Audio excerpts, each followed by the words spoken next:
Hi guys, Mike here from KS Bushcraft Down Under. So, just pulled in the driveway after 10 days of really remote four-wheel drive travelling. And where I was camped, there was no access to fresh water. There was access to a highly brackish groundwater, but nothing you could drink or cook with. So, the car's been pretty well packed. So, I've got to pull everything out. And as I do that, I'm going to check, clean, see what's been good and what hasn't been good. But what I'd like to show you here, now without any build out of this vehicle, now I do have a bed base with a drawer, I chose not to take it. So on my left I've got my battery pack with about 100 amp AGM battery. That was brilliant for keeping my phones, cameras and all that type of electronics and my camp lights running without any difficulty at all. In the middle, I chose to go with an esky. I could have gone with a car fridge. 10 days is my sort of limit for coolers, so it was on its limit, and towards the end on the way home I bought a $4 block of ice. So simple, easy, and nothing to worry about laying out solar panels and all the cabling required to keep the fridge going. To the right of that is a milk crate in a canvas bag where my rations go. Now above that there's that Yeti bag there, that tote. I keep all my roadside meals, coffee brew gear in that bag because I have a camp kitchen box which is deeply packed inside the car. So basically for roadside stops not available to you. And the small soft esky cooler, I keep a lot of my fruits and vegetables in. They don't need to be actually chilled. So having a bit of organisation in the back of your vehicle that you can access food, water, brew gear for quick roadside stops is really important, and it will just save you from going crazy not being able to get something simple that you need easily without the cost of built-in cabinetry, which makes cleaning out the car at the end of a trip a real pain. This I'll take everything out of the car, bring it back to stock, cleaning as I go, that I'm not carrying around stuff when I'm going down to the shops or work or that I don't need. Right guys, I forgot to mention water when I was showing you the Organised chaos in the back of my truck while I was away. So this is a little bag made by Drifter here in Australia.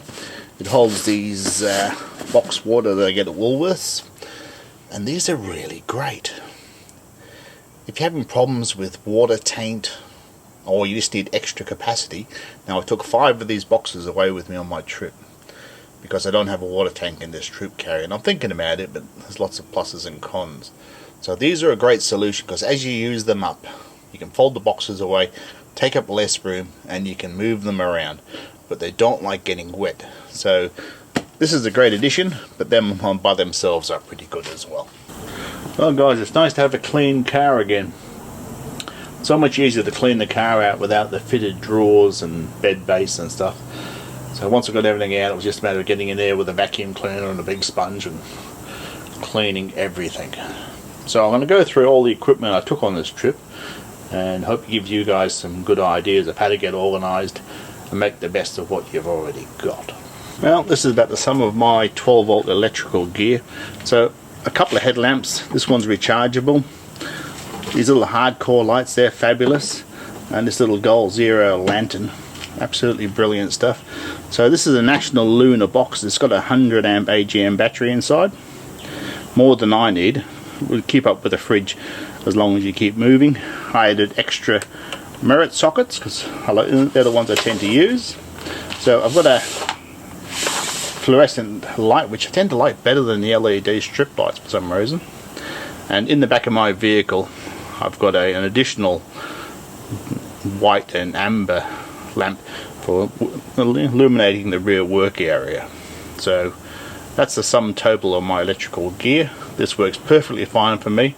Now I don't leave this in the back of the car and I don't need to, because in the hot climate it'll shorten the life of any battery regardless if it's AGM or lithium.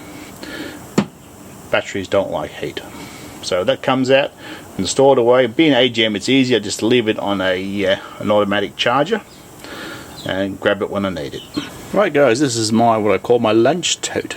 So this is a Yeti Camino 20, the smallest one I believe, and these are brilliant little bags. If you put wet stuff in them, it stays in there. If you put good stuff on the wet ground, it keeps water out. So really tough and really versatile. So all of my kit I keep in here is everything I need for a roadside meal stop, or if I'm just going on an overnight fishing trip, I'll put my food and everything in there. So I'll give you a quick look at what I keep in there.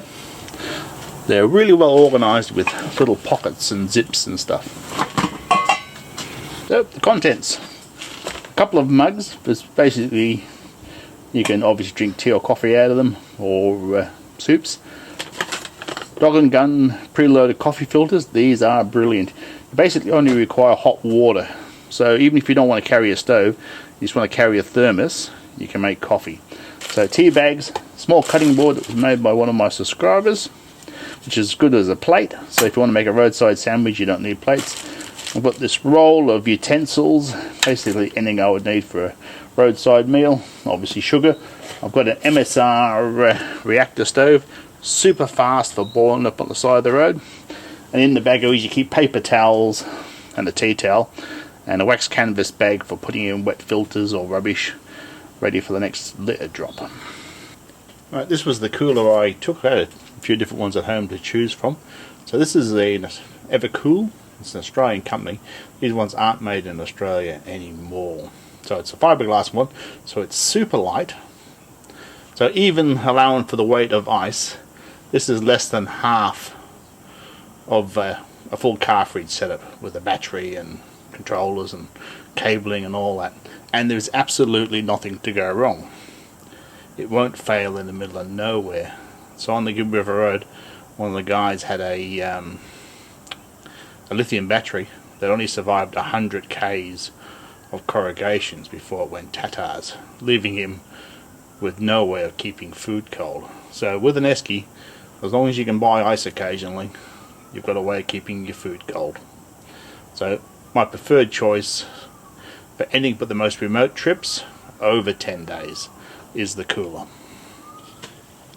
Most of my dry rations go in this. It's just a milk crate with a canvas bag made by Drifter in Australia. So really useful. It's just the right height to be a good step to reach the middle of the windscreen on the 70 series. I can't do that by standing next to it or standing on the steps. Makes a pretty good little seat, so I made this slip on the top. Just the right size, not too big, not too heavy. A really great and useful piece of kit. So this is my recovery gear that I usually take. I've got 4 max tracks. These ones have had a few teeth replaced. They are the best. You don't require another vehicle to help you. As long as you can let your tyres down, dig, put in max tracks, chances are it'll get you out of most places. So, front line.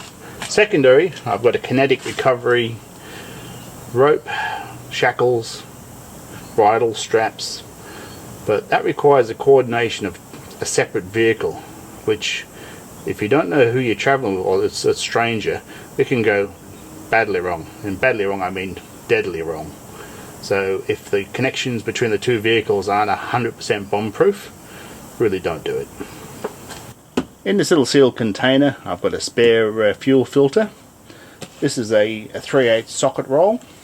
That's my expedition tool roll. And in the zip up bag I've got lots of spare parts, cable ties, wire, a myriad of small parts that can really get you out of trouble. Right guys, managing your tyres. So to be a good overlander and be kind on your vehicle, you need to manage your air pressures depending on the terrain that you're crossing, because if you don't, you will shake the car to pieces and possibly damage it.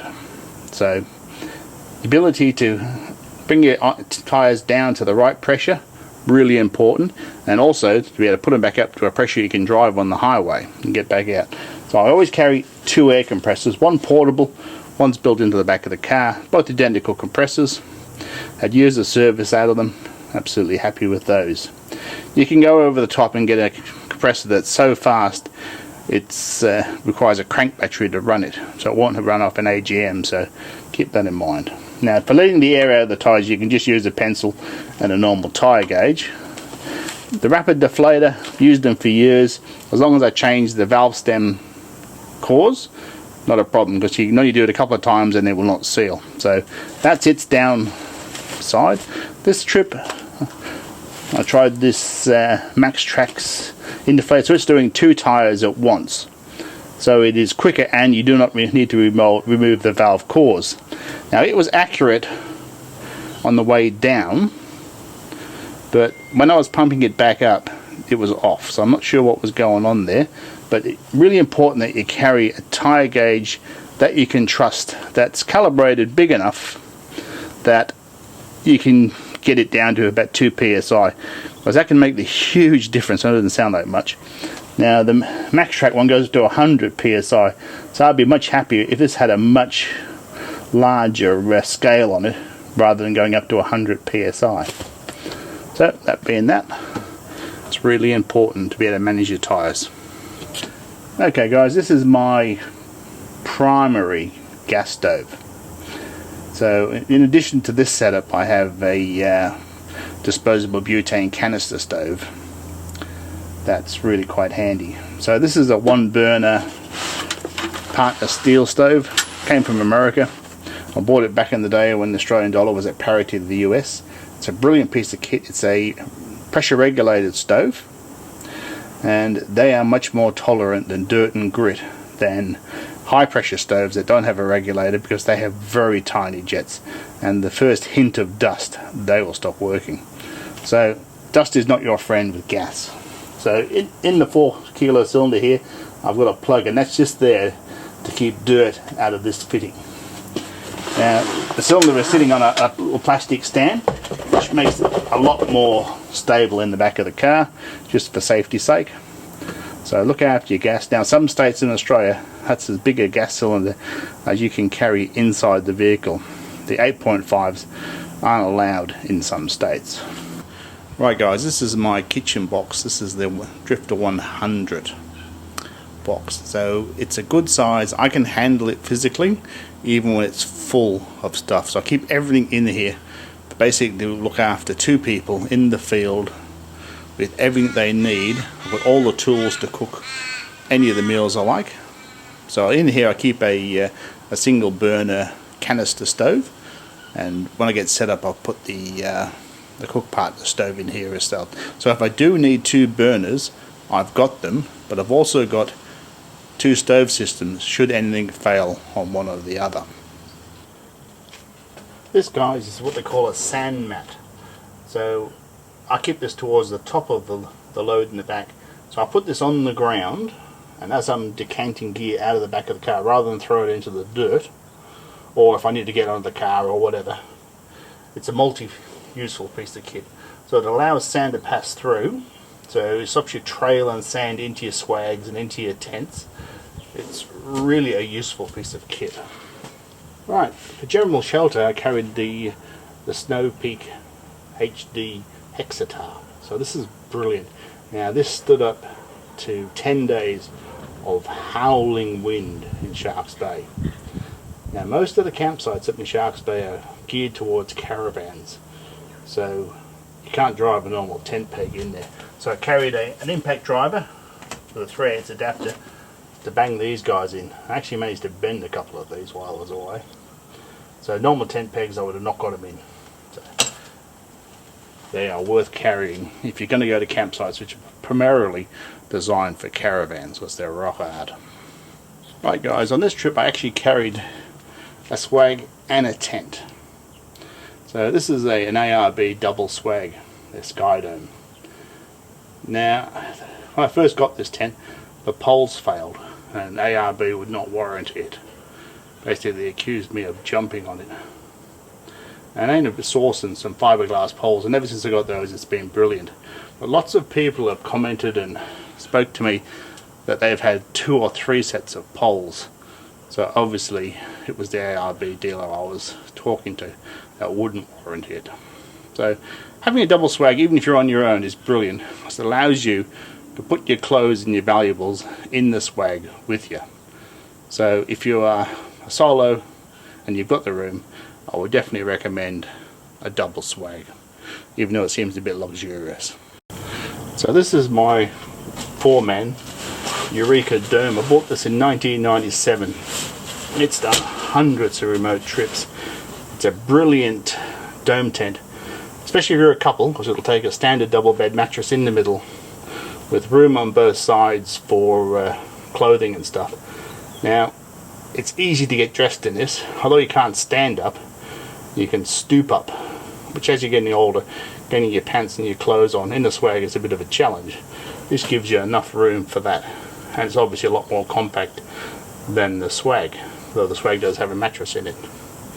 So I'll show you pictures of the both set up, but this has been a brilliant bit of kit. I don't know if these guys are still even going.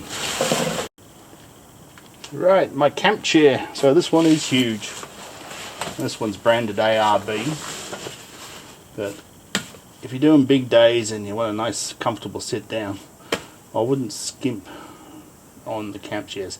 Some of them aren't very comfortable, but this is really comfortable. Now on this trip I also tried a new one from Front Runner. Now Front Runner makes some great gear, and this is much more compact, and it's not quite as comfortable, but it's pretty good, especially for the amount of space it takes up. So I'll do a video later on the chair. So yeah, don't skimp on your camp chair, you'll appreciate it in the long run. Right, bit of fishing gear. So I've got this Yeti bucket all set up. You don't have to go overboard, especially in Western Australia.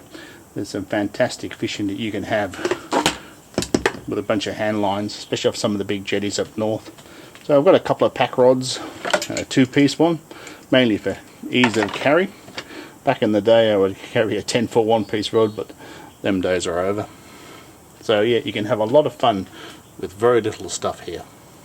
Righto guys, that's rounded up. So I like a duffel bag to store my clothes and stuff in, because you can fully unzip it, easier to find your stuff rather than packing it in sort of a backpack or a hard case. This one's got carry handles on, which is nice if you decide to stop in a motel. Now, one of the hard lessons I learnt many years ago is I walked over broken glass on the way to the bathroom in a caravan park because someone had been smashing it.